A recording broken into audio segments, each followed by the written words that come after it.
कहते हैं मौत जीवन का अंत है। जब सांसें रुकती हैं तो रिश्ता भी टूट जाता है। लेकिन क्या हो अगर मौत सिर्फ एक पर्दा हो?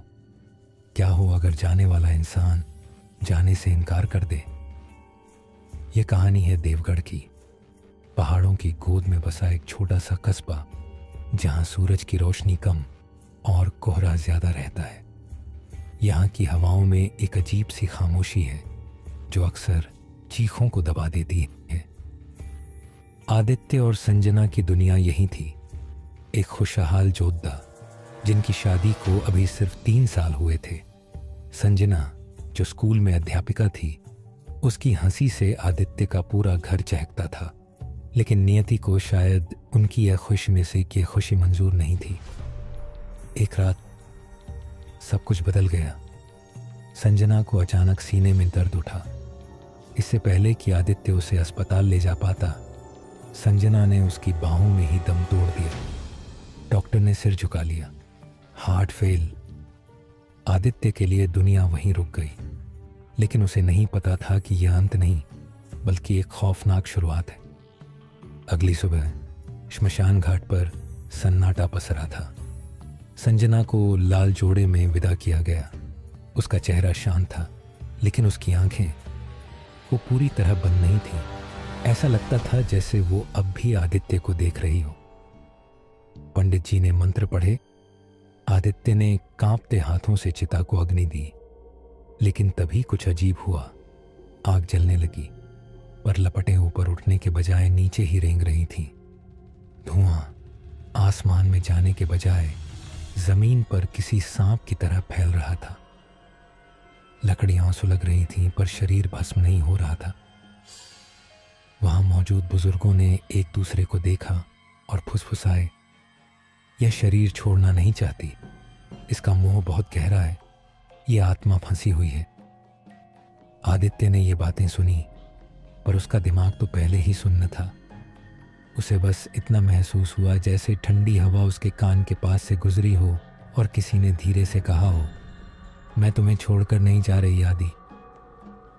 संजना के जाने के बाद आदित्य उस बड़े घर में अकेला रह गया।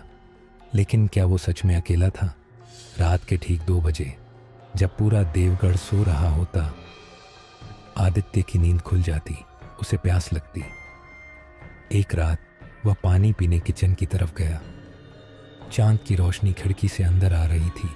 जैसे ही उसकी नज़र फ्रिज के पास गई, उसके कदम जम गए। सिंक के पास कोई खड़ा था, वही कदकाठी, वही खुले बाल और वही लाल साड़ी जो संजना ने अपनी आखिरी सालगिरह पर पहनी थी। आदित्य का गला सूख गया। उसने हिम्मत करके आवाज दी, संजना। वो आकृति धीरे से पलटी। चेहरा धुंध में था, लेकिन मुस्कान साफ थी। वही मुस्कान जो अब डरावनी लग रही थी।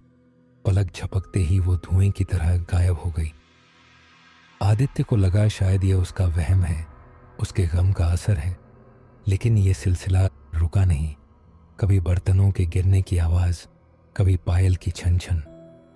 संजना जा चुकी थी, पर उसका एहसास घर के कोने कोने में जिंदा था।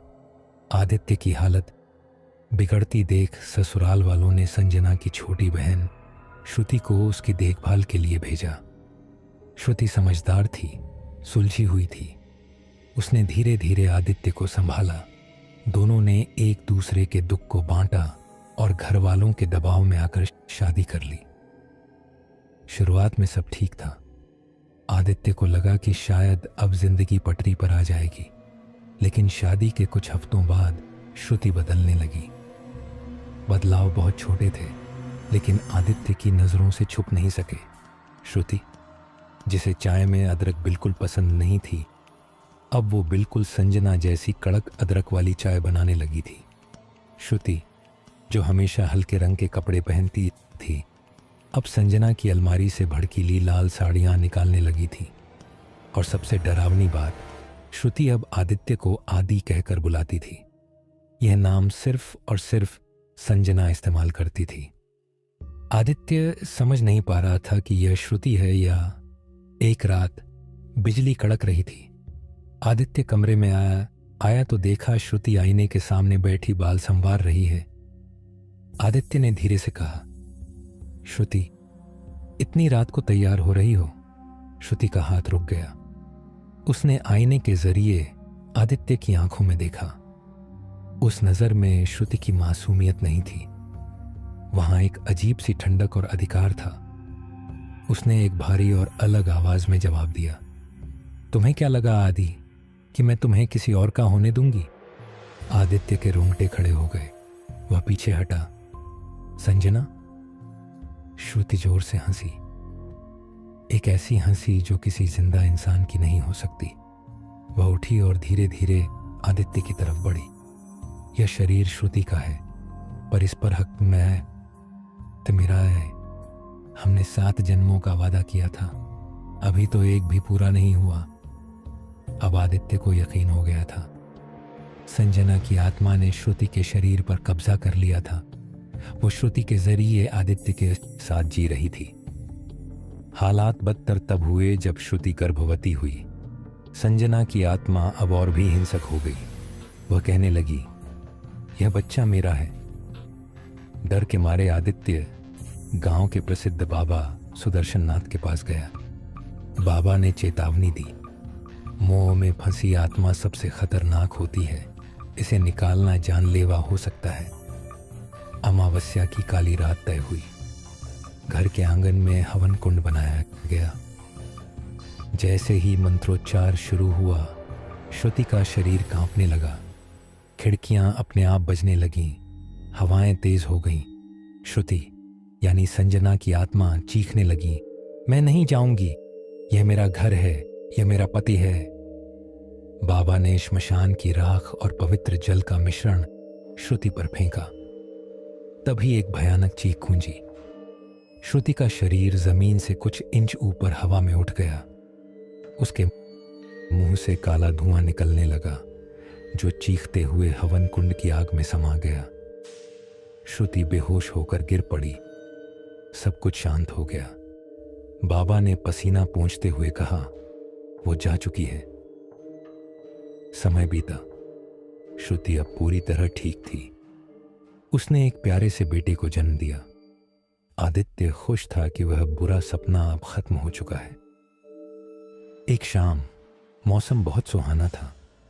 आदित्य बालकनी में खड़ा चाय पी रहा था। अंदर कमरे से श्रुति की आवाज आ रही थी। वो बच्चे को लोरी सुना रही थी। आदित्य मुस्कुराते हुए कमरे की तरफ मुड़ा, लेकिन तभी उसके कदम ठिठक गए। उसके हाथ से चाय का प्याला छूटकर गिर गया। श्रुति जो लोरी गा रही थी, वह कोई आम गीत नहीं था। तेरी रूह में बस जाऊंगी, मैं कभी न तुझे छोड़ पाऊंगी। यह वही गाना था जो संजना ने अपनी शादी की पहली सालगिरह पर सिर्फ आदित्य के लिए लिखा था। यह गाना दुनिया में कोई और नहीं जानता था, श्रुति भी नहीं। आदित्य ने कांपते हुए पूछा, श्रुति, यह गाना तुम्हें किसने सिखाया? श्रुति पालने के पास से धीरे से मुड़ी। उसकी आंखों में एक पल के लिए वही पुरानी लाल चमक थी।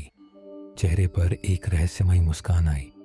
उसने अपनी उंगली होठों पर रखी और धीरे से फुसफुसाई, शश आदि, धीरे बोलो, हमारा बच्चा जाग जाएगा। परछाई जो दीवार पर पड़ रही थी, वो श्रुति की नहीं, संजना की लग रही थी। वो कभी गई ही नहीं थी। दोस्तों, कहते हैं प्यार अमर होता है, लेकिन कभी कभी प्यार एक जिद बन जाता है, और जिद एक श्राप। क्या आप अपने आसपास किसी के होने का एहसास करते हैं? जरा संभल कर रहिएगा, शायद कोई आपको भी देख रहा हो। कहानी अच्छी लगी हो तो लाइक करें और सब्सक्राइब करें। शुभ रात्रि।